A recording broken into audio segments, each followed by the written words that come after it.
Hey, welcome back to Building Out Loud, a weekly podcast with me, Randy Silver, and Faith Forster? where we cover Faith's journey as she's building out discovery each week. So, what's going on, Faith? How's everything progressed? Yeah, it's progressing. The last couple of episodes I was talking about like it's all getting real and we're getting close to launch and it was really scary and stuff. It's now here, basically, which is actually exciting at this point. I've gotten over the fear and it's like, oh, let's just do this and get it done. Yeah, there's been lots going on. I've learnt a lot from some more recent conversations and actually really enhanced the product. It really does feel like it's in a much better place and sort of ready to rock, basically.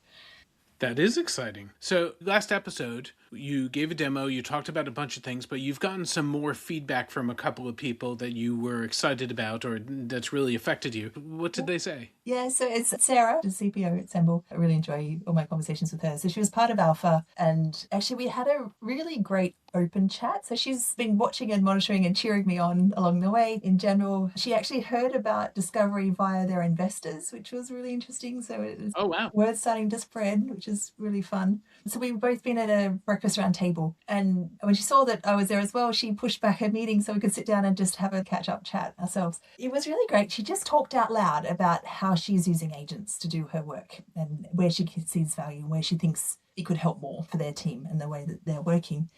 And there was just so much that came out of that at the time I kind of just listened and then I reflected on it, thought about it later and was like, oh, so there's a lot I've added in now off the back of that conversation, and I think it's really added a lot more value and just, yeah, it's the cherry on top sort of stuff. So some of the things that she was talking about was like collaboration being really at the core and making it part of how people are working and like people being able to engage with it where they are anyway.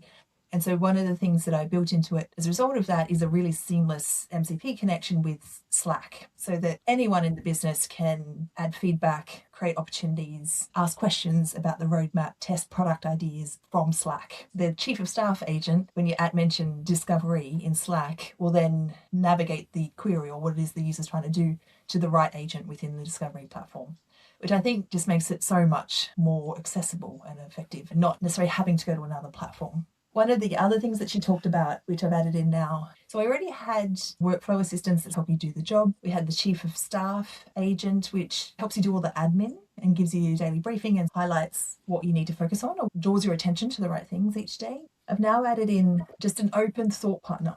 So it has all of the context from all of your data on the platform, and you can ask anything you like. So you can ask, why will my strategy fail? You can ask about trade-off decisions. You can ask about anything that is on your mind or that you're worried about. And it will spar with you on that. And then depending on what comes out of that, it will then update the various parts of the platform.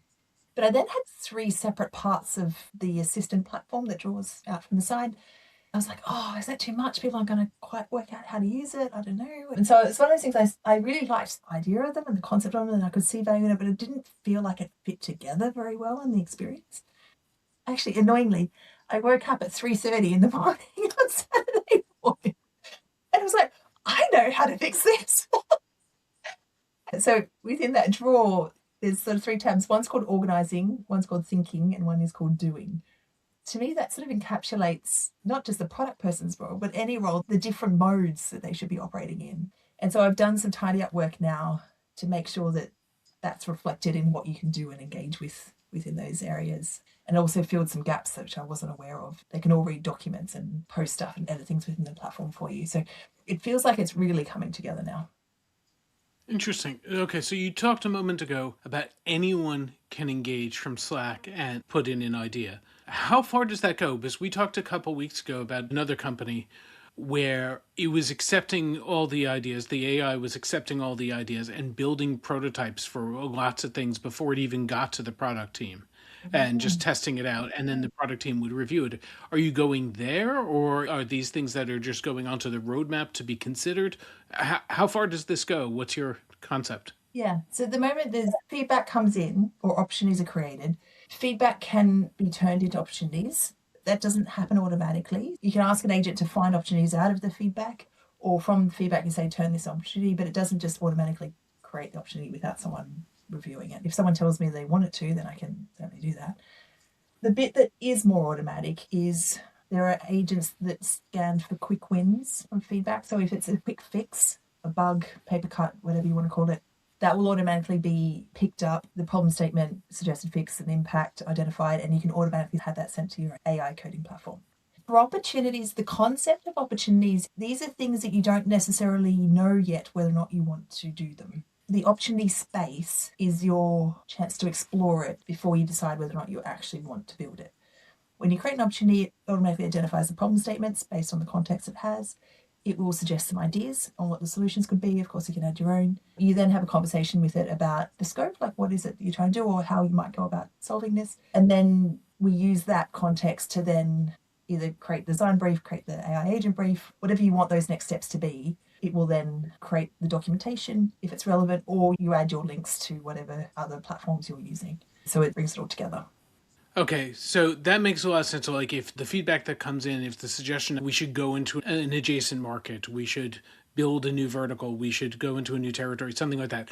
Obviously, don't just go ahead and build the whole thing. But in my experience, lots of times the things that come in are very small, they're very tactical, they're bug fixes and little tiny things. Does everything get treated the same way, or is it triaged in so that certain things might just get done, or the person who's reviewing has an idea of, is this big or is this, a story? Those examples you talked about, like going into a new market, or those are massive strategic decisions. So the way those are treated is when you have that growth strategy conversation, that's the sort of stuff that should come out of that. And then we have the ability to then do a deep dive. So you speak to a specialist agent who is your new market expert. They'll do some of the homework for you on that market, demand, competitors, etc. But you can also have a conversation about all the considerations about whether or not you should actually do that. So that's kind of part of this growth strategy bit. You might then decide you want to go ahead and do it. If you wanted to pursue that, that would probably end up being its own, what we call product domain. And then there'd be a series of things that you're doing to help you drive that goal. An opportunity is more things like a new feature that you build, but we frame it based on the customer feedback as an opportunity, and there might actually be multiple features or multiple solutions within that opportunity. And so it's an opportunity will have a goal. If my overall North Star metric is that I want to add 500,000 in revenue based on like better retention or whatever, each opportunity will have this is contributing a percentage of that goal. There's a clear target associated with an opportunity, and you might have multiple solutions that you work on to achieve that. So it is tied back to commercial outcomes. Does Discovery know the difference between something that is a strategy suggestion, an opportunity feature suggestion, and a task? Yeah, so there's 3 levels within Discovery. There's your growth strategy and exploring opportunities within that. We call those deep dives. There is opportunities that are within the context of a product domain that drive a commercial outcome.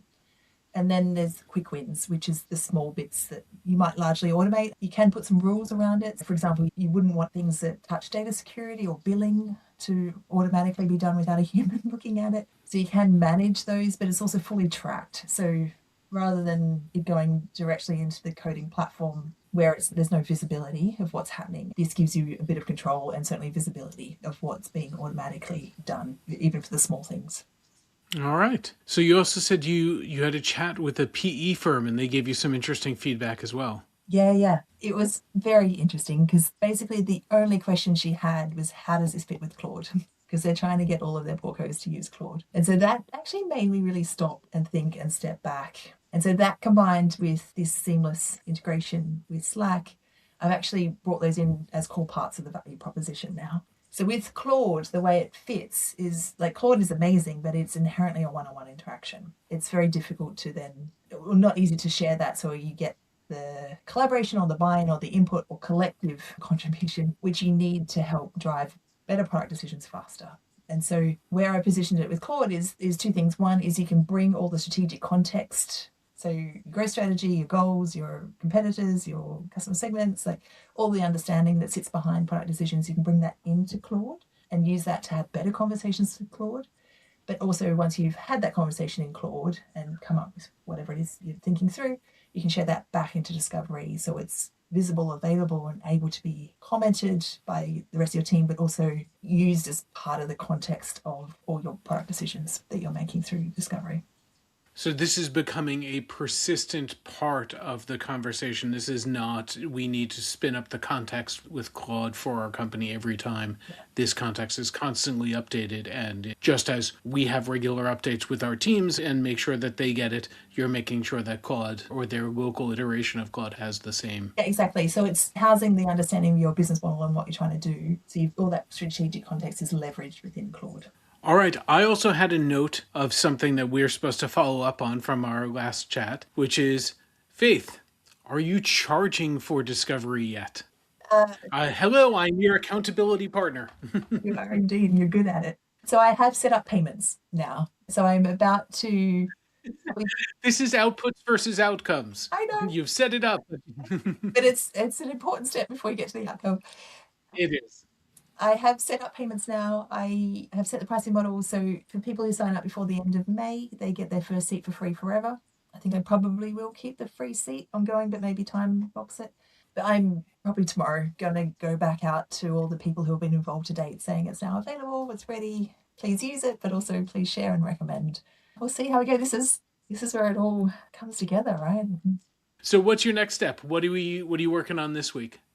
So I've now, based on the private equity conversation, she wanted some videos that she could use to share with the portcos. So I've now got a product explainer video and I'm about to record some demo videos. I've created a YouTube channel, so those will be available. And then basically just really hit the go button.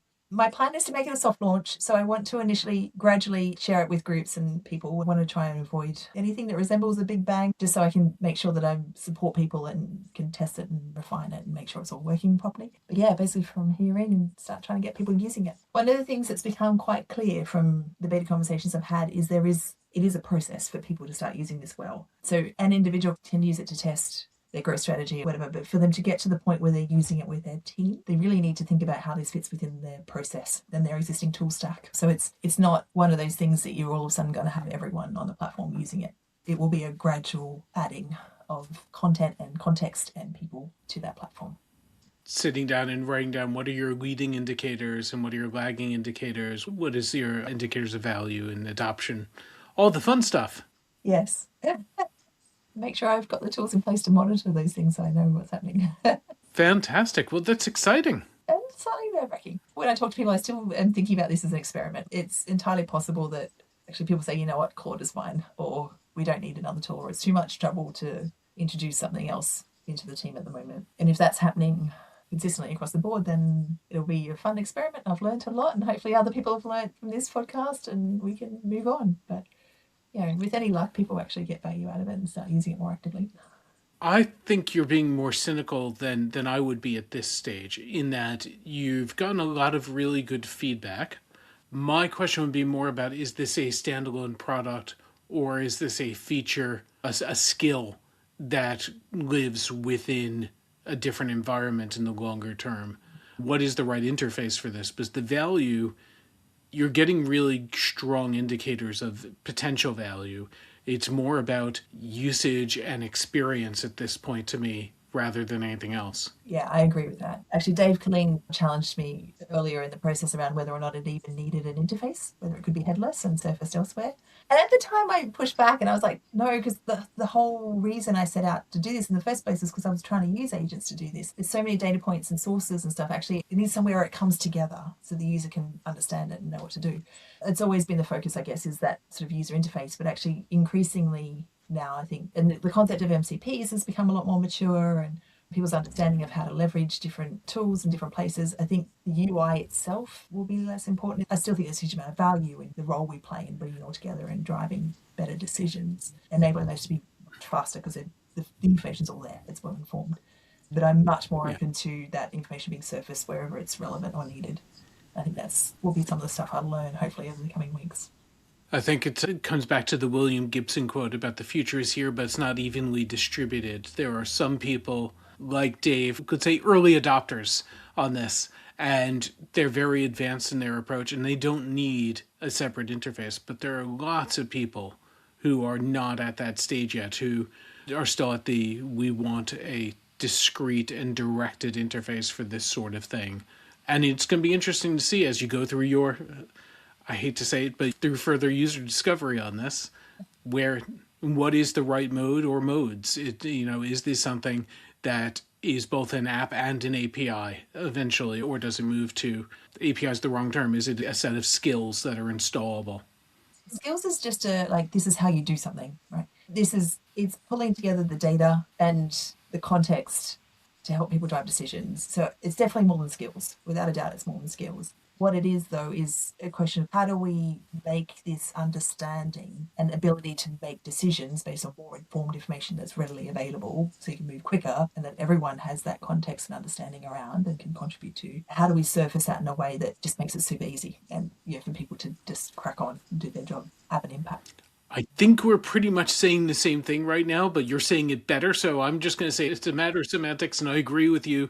So, Faith, this has been fantastic. As always, I learn a lot from this, and I can't wait to see how you answer the question next week when I ask, are you charging yet?